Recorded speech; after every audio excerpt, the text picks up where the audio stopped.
What's up, guys? This is a frigid Grimsy42 here with my MAGfest pickups. I got quite a bit of stuff, so I'm actually going to do it in two parts. This first part, I'm going to talk about stuff that I picked up mainly from my friends. Stuff I got from Billy, stuff I got from Jay, and then stuff I got from Pat. Part two, I will talk about stuff that I got from the actual con floor. And then I also took a trip to East Starland. If you haven't heard of it yet, it's kind of like a gigantic warehouse full of video games. It was featured on last year's Game Chasers MAGfest episode. So definitely check that out if you haven't yet. But anyways, I guess I will shoot right into it. I only had one pickup from Jay. He normally doesn't really bring doubles to the actual convention.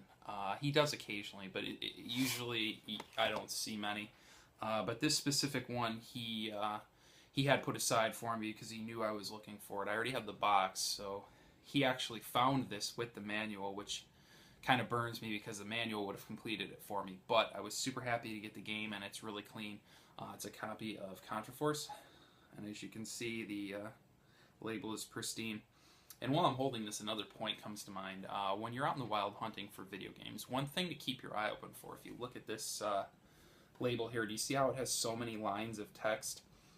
This was the like 92, 93, 94 labels, so this will let you know if it was a late release. And then, you know, just to compare it, that's what a normal one looks like. So, I mean, there's like those 3 bullet points and then the copyright, and then I'll show you Contra again just so you have a side-by-side. So, like I said, if you see that, that is your little, I guess, tip to let you know that this was a late release game, and normally those are the ones that they made a lot less of. So, you know, whenever you see that, if it's at a good price, pick it up. Next 3 pickups are games I got from Billy. This first one was actually a gift. Actually, memory serving me for once. He actually picked this up at a previous convention, not this specific copy, but this game, and I was quite jealous, so I think he just paid it forward when he found this one at a good price, and he just gave it to me, and that was really cool of him. It's a Taito game, and it's Kiwi Craze, and again, very clean label. This next one I had to pay for, but he did give me a good price. Forget what the price was, but basically what we do is we just we look up, you know, in like a collector's app or whatever, fair market value, and then we kind of go from there. And I definitely got it less than market, and it's Akari Warriors 3, The Rescue. And again, good label. It's doing that thing that they tend to do where it like slightly is starting to peel up on the outsides, but that's not really a big deal. Really, I'm only concerned with whether or not this is intact, because it's the part that displays on the shelf. And this last one I got from Billy is actually a complete game. And again, he gave me a really good price on it. And it's Journey to Silius. Like I said, I mean, you can tell this box is really clean. So, super cool of him to trade me this. Apparently he must have had it, because he doesn't trade stuff that he doesn't have doubles of. So, appreciate that, Billy. Okay, all the rest of the stuff I'm going to show I actually got from Pat the NES Punk.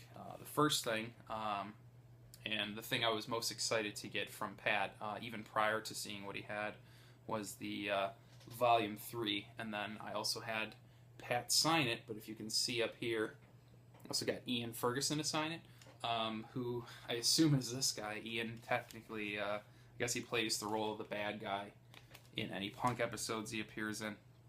But, you know, not so much did I purchase this because it's like, oh my god, I have to watch it. Most of it's online. It's more or less just, you know, a cool piece for the collection, and it's really cool to support the channels you like, especially when they're friends. You know, Pat puts out some awesome stuff, and I definitely wanted to show my support by picking up the DVD. So the fact that they came in prior to MAGfest and that I was able to grab one was really cool. It was like the first thing I did. I ran right up to Pat. I was like, give me a DVD. But another cool thing about being friends with like the Game Chasers and Pat and stuff is you get to see what they have before everyone else.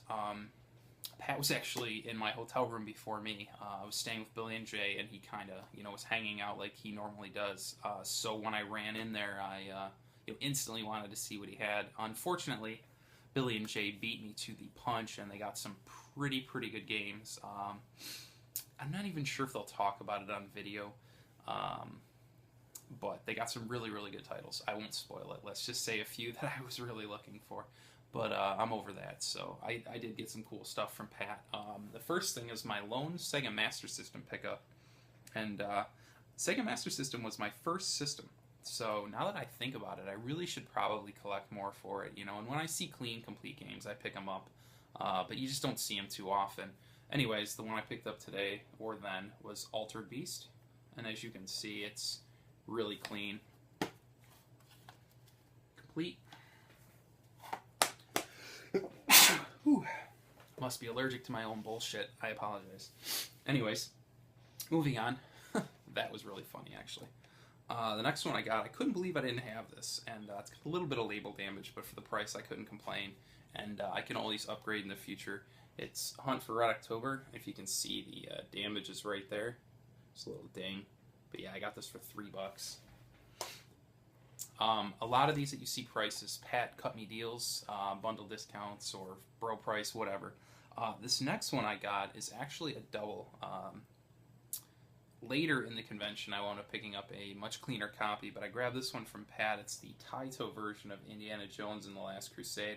And I mean, as you can see, it looks pretty clean, but if you look at the label there, that's not that sexy.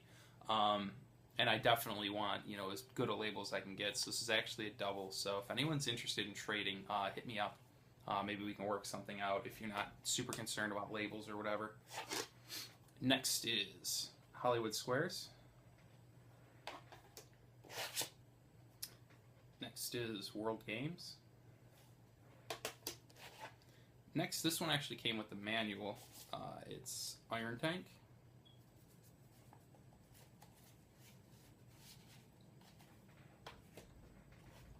Next one, another one I was surprised I didn't have, is Tecmo World Wrestling. Next is Family Feud. Also came with manual.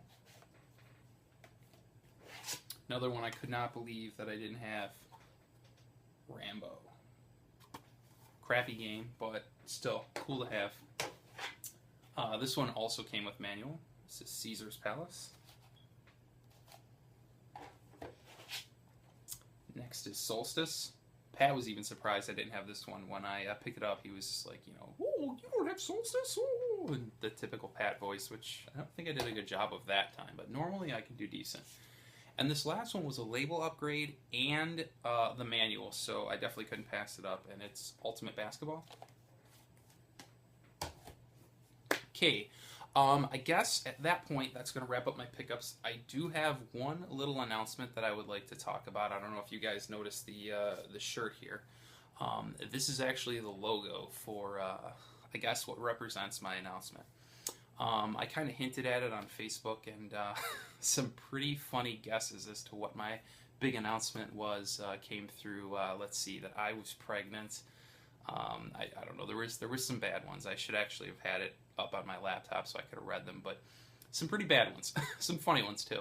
But anyways, the big announcement is that I finally signed the contract. It's official. I am a part of Screenwave Media, which is super awesome. If you guys haven't heard of them yet, they are one of the premier YouTube media networks, at least as far as our little specter of video games and the such. It's just off the top of my head. Billy and Jay are part of it. 8-Bit Eric, Alpha Omega Sin. I believe they have over 100 people in the network. It's absolutely gigantic. It's very successful. The guy Ryan who runs it, he does an amazing job. He really takes care of everybody, and that's really why I was interested in joining. Not so much, you know, because, you know, the network was good, which is obvious, but more so just because I've gotten to meet Ryan at multiple conventions and see what he is like and what he's about and how much he cares about his about the people in his network. So he really definitely takes care of people, and I'm super happy to be a part of the family now. It was really cool when you know, everything was finalized.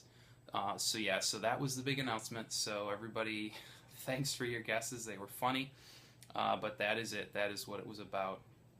So super happy for that, and I will actually get to work on part 2 of my pickups. Probably have that either at the end of this week or beginning of next for you guys. So stay tuned for that, and thanks for watching, guys. Take care.